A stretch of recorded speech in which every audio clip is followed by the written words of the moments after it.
चला, बुरा न मिलिया को।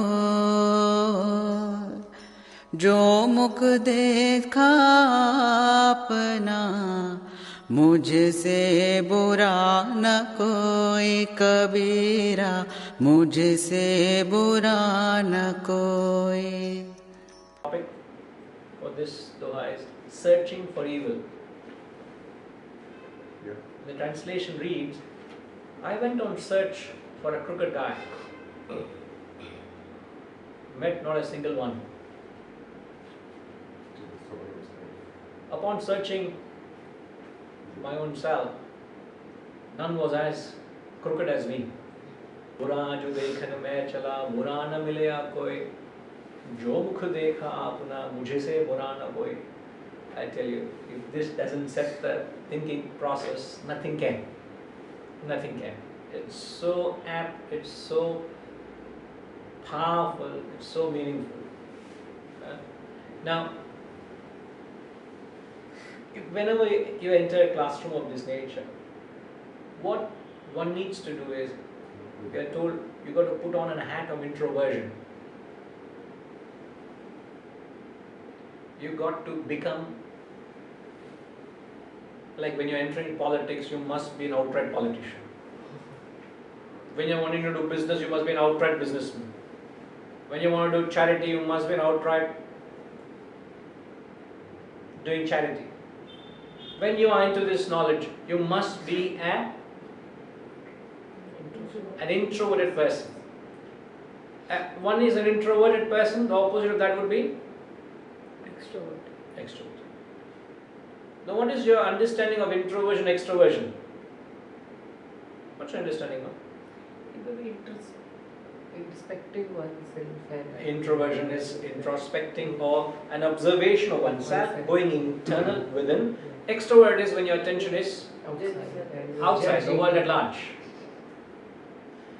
Now, he says, I went on to search for a crooked guy. I couldn't find any. So are you living a life of an extrovert person or introvert person? So when your approach is extroverted, I am only looking at faults at you, because I am outward. But when my attention is inward, I realize there's so much that needs correction within me. How many of us in this classroom realize that there's so much correction that is needed right within me? I can't waste time talking about others' imperfections. Does it? Yeah, no doubt I can continue to keep telling shortcomings of others and see where all others are going wrong. And I can invest my entire life's time and energy in correcting and believing others are wrong and correcting them. Yet you will fail to realize that how wrong you are. Till you look within. Till you look within. So in order to look within, you need to be an introvert. That's why I said, unless until you put on that hat of introversion, you cannot look within and find out what's the stock within you. Who you are. What am I? What needs to be done? Very important. So that outlook is very important. Another aspect I'm giving. When you go out and you see all bad fellows, a fellow goes around and sees all good fellows. In fact, you know the story in Mahabharata. Krishna had called Yudhishthira and Duryodhana and told them, I want to find one. He called Duryodhana and said, go around, I'll give you a round the world ticket with visa. Find the best person. Find one wise soul for me and come back and report to me in a month's time. He said, thank you. Meanwhile, it's an opportunity for me to see the world also. So he went around. Independently, he called Yudhishthira and said, find one crooked fellow for me. Same exercise he was told to go through. interestingly, both came back and told, Duryodhana said, sorry Krishna, I couldn't find a single straightforward fellow. No, better than me. I am the best. I'm the best. I couldn't find anyone out there wrong.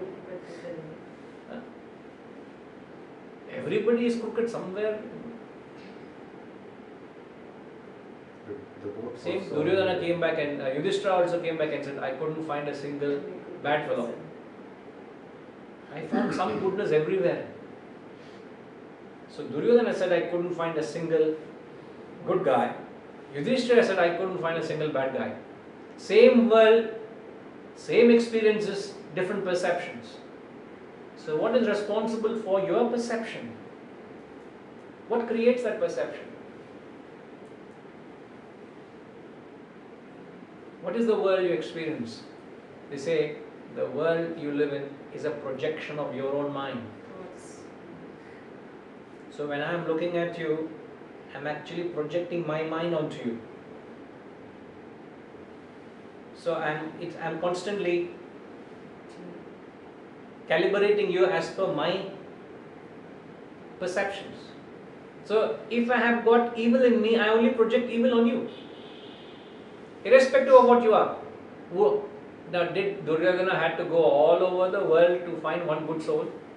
He was talking to Swayam Narayana himself. Lord Krishna, God incarnated, was right in front of him. Couldn't he have said, Krishna, what are you talking? Right, you are right in front of me. Where have I to go to find any greater soul than you? Because he knew Krishna was a great soul. And yet, he couldn't. At the same time, Yudhishthira didn't have to go far to find a crooked fellow. His own cousin Duryodhana usurped his kingdom, usurped his throne, derobed Draupadi in the parliament, did all the atrocities what any prince could ever known to have done. And he was a first-hand victim of his own cousin doing all that to him. He could say, Krishna, you would say, I have forgotten what Duryodhana done to me. Obviously, I don't think any more crooked fellow than him. And yet he found some goodness even in Duryodhana. He couldn't find a fault with Duryodhana. Duryodhana couldn't see any goodness in Krishna. I ask you, you ask yourself where you are in these extremities. I can give you Lord Krishna, you can demonize him. I can give you a crooked, you can demonize him. So are you going about divinizing people or demonizing people? Very interesting observation, isn't it? And all your life is relationships with people. And are you divinizing them or demonizing them? So a demonizing or demonizing is not what they are, is how you look at them. What you project on them. And that is nothing but a projection of your own mind. So it really strikes you. If it hits you like an avalanche. It has an impact. There's so much of good out there. There's so much of bad out there. It's up to you what you pick up and choose. Isn't it? Isn't it? There's so much of good and so much of bad.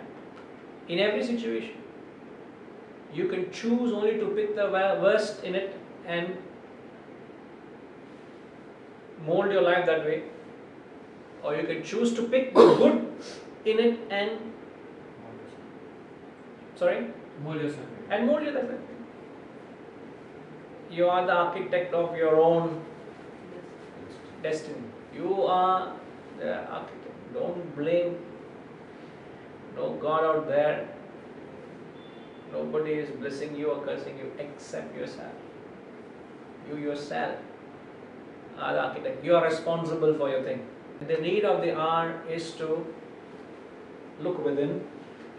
There is a saying, ere you remark another's sin, bid thy own conscience look within. We are told when you take a stock of a human personality, any stage of your life, it's not how evolved you are, how devolved you are, it's not where you stand in the ladder. At any stage of your life, the proportion of the negative qualities in us are. Now you're grabbing my words now. I'm speechless. So the negative qualities way outnumber the positive qualities in us. At any stage of your life. Whether you're a spiritual beginner or you're somewhere high in the rank, the negative propensities way outnumber the positive qualities or propensities. Why is it?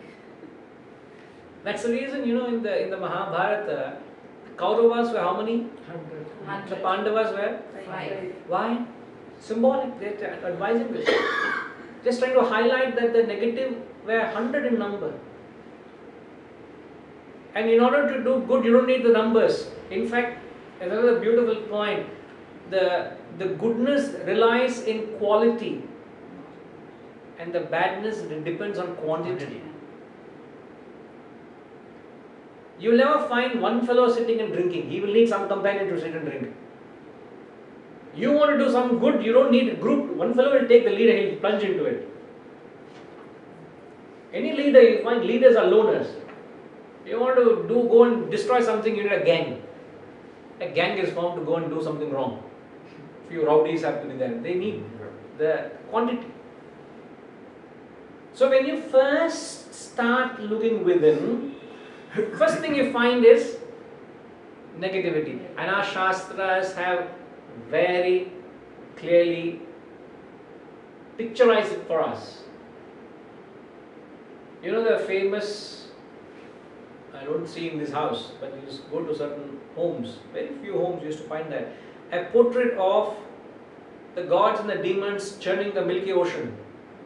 Yeah. And when they churned the ocean, what came first? Vishnu. Poison. Visham. She would write it. And then your Shiva came. Yeah. You're living in is a projection of your mind. I'm explaining that. If your mind is corrupt, if your mind is crooked, wherever you take, you will see crookedness. Literally it goes, a businessman's mind, a business world. A charitable mind, charitable world. A healthy mind, a healthy world. An active mind, an active world. Lazy mind, lazy world. Stressing mind, Stressful mind, stressful world. सावन के अंधे को हरा ही नजर आता है. It's true, very true. So, great Vivekananda said this.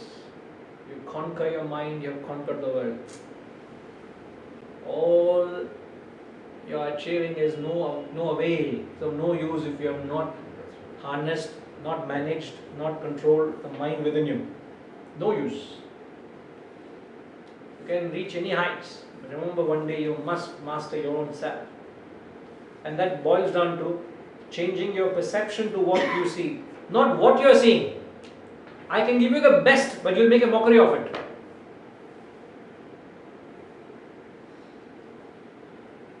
And one of the best advices I ever got when I was choosing my life partner. The advice I got is, it doesn't matter whom you marry. What's important is how you relate to the person whom you marry. How you relate to the person is important. You're more concerned whom you're marrying. Yeah, no doubt. But thereafter it's important how you relate to that person. If I don't know how to relate to that person, I make a hell of that situation, isn't it? Standing in front of the mirror, and if you see a blemish in the reflection in the mirror, why do you see a blemish in the mirror? In the mirror, there's a blemish there. It's because not there. It is here. It's not the fault of the mirror. It is not the fault of the mirror. The world is a mirror to your inner personality. So you got to show the mirror to everyone. Remember that. The world is a mirror to your inner personality. Absolutely. Learn to look within and correct it. If you are smart, you will pick it up. The world is only telling you who you are, what you are. This knowledge facilitates this process of drawing you inward. It's like we're all spiritual children. We need to be held hand and say, come this way. This is how you should go in. So it's only guiding us within. But the world also is doing that. If you know how to do that, how to help yourself with it, you don't need any guru telling you this. Your experiences can teach you and make you wise. But Provided you are a learner. provided you are done, provided you are ready for it, provided you have that fillip, that initiative, the readiness.